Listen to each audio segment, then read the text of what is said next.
माझी छोटीशी भावना सांगते. मी लहानाची मोठी शिवाजी पार्कमध्ये झाली. माझ्या दोन्ही आज्या या देखील शिवाजी पार्कला राहिल्या. या ठिकाणी त्यांच्यासोबत माझ्या खूप आठवणी जुडलेल्या आहेत.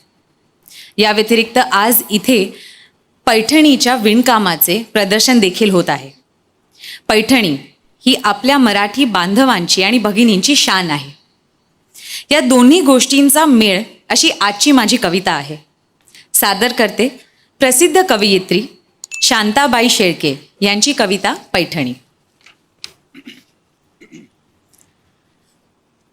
फडताळात एक गाठोडे आहे. फडताळात एक गाठोडे आहे. त्याच्या तळाशी अगदी खाली जिथे आहेत जुने कपडे, कुंच्या, टोपडी, शेलेशाली, त्यातच आहे घडी करून जपून ठेवलेली एक पैठणी. त्यातच आहे घडी करून जपून ठेवलेली एक पैठणी. नारळी पदर, जरी चौकडी, रंगतीचा सुंदर धानी. माझी आजी लग्नामध्ये ही पैठणी नेसली होती.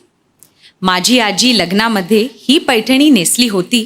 पडली होती साऱ्यांच्या पाया हाच पदर धरून हाती. पैठणीच्या अवतीभवती दरवळणारा सूक्ष्म वास. पैठणीच्या अवतीभवती दरवळणारा सूक्ष्म वास. ओळखीची अनोळखीची जाणीव गूढ आहे त्यास. धूप कापूर उदबत्त्यातून जळत गेले किती श्रावण. धूप कापूर उदबत्त्यातून जळत गेले किती श्रावण. पैठणीने या जपले एक तन एक मन. खस हिन्यात माखली बोटे पैठणीला केव्हा पुसली. खस हिन्यात माखली बोटे पैठणीला केव्हा पुसली. शेवंतीची चमेलीची आरास पदरा आडून हसली. वर्षामागून वर्षे गेली संसाराचा सराव झाला. वर्षामागून वर्षे गेली संसाराचा सराव झाला. नवा कोरा कडक पोत एक मऊपणा ल्याला. पैठणीच्या घडीघडीतून अवघे आयुष्य उलगडत गेले. पैठणीच्या घडीघडीतून अवघे आयुष्य उलगडत गेले. आहेफपणी मरण आले माझ्या आजीचे सोने झाले. कधीतरी ही पैठणी मी धरते उरी कवटाळून. कधीतरी ही पैठणी मी धरते उरी कवटाळून. मऊ रेशमी स्पर्शांमध्ये आजी भेटते मला जवळून. मधली वर्ष गळून पडतात काळपटाचा जुळतो धागा.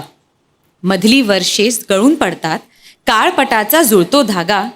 पैठणीच्या चौघड्यानो आजीला माझे कुशल सांगा. आजीला माझे कुशल सांगा. धन्यवाद. Thank you so much. मनापासून आभार. धन्यवाद शर्वरी. आणि यानंतर इथं कविता सादर करण्यासाठी मी आमंत्रित करते आपल्या सगळ्यांचे अतिशय लाडके दिग्दर्शक